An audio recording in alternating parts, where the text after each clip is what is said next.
সকলে জন্য প্রণাম। আশা করি সবাই ভালো আছেন। সবাইকে আজকে শ্রী কামিকা একাদশী কৃষ্ণপ্রীতি শুনেছি। তো চলুন জেনে নিই কামিকা একাদশীর মাহাত্ম্য। শ্রাবণ কৃষ্ণপক্ষিয়া কামিকা একাদশীর কথা ব্রহ্মবিবর্ত পুরাণে যুধিষ্ঠির শ্রীকৃষ্ণ সংবাদে বলা হয়েছে। যুধিষ্ঠির মহারাজ শ্রীকৃষ্ণকে বললেন, হে গোবিন্দ, হে বাসুদেব, শ্রাবণ মাসের কৃষ্ণপক্ষের একাদশীর নাম এবং মাহাত্ম্য সবিস্তারে আমার কাছে বর্ণনা করুন। তা শুনতে আমি অত্যন্ত কৌতূহলী।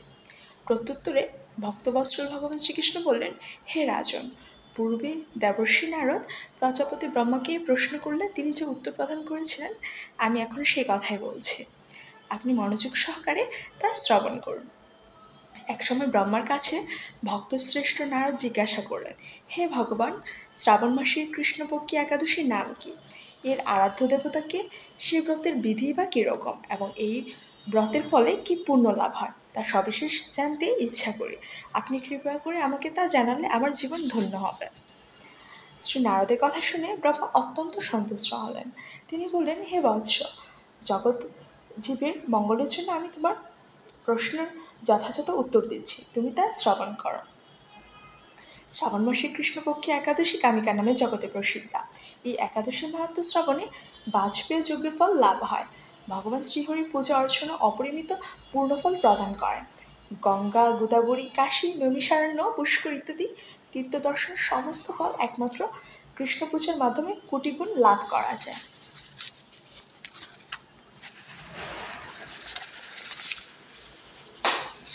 সাগর এবং অরণ্য যুক্ত পৃথিবী দানের ফল, দুগ্ধবতী গাভী দানের ফল অনায়াসে ব্রত পালনের লাভ হয়।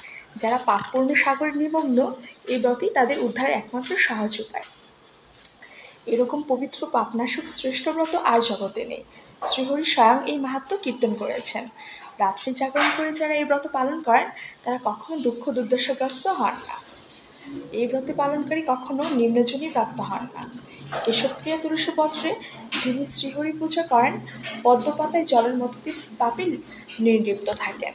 তুলসী পত্র দিয়ে কৃষ্ণ পূজা ভগবান যেমন সন্তুষ্ট হন, মণিমুক্তাদি মূল্যবান রত্নের মাধ্যমে তেমন কৃত হন না। যিনি কেশবকে তুলসী মঞ্জুরি দিয়ে পূজা করেন, তার জন্মাঞ্চিত সমস্ত পাপক্ষয় হয়ে যায়।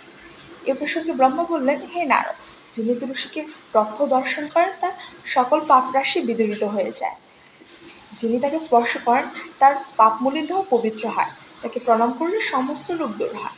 তাকে জলসিঞ্চন করলে যম তার কাছে আসতে ভয় পান।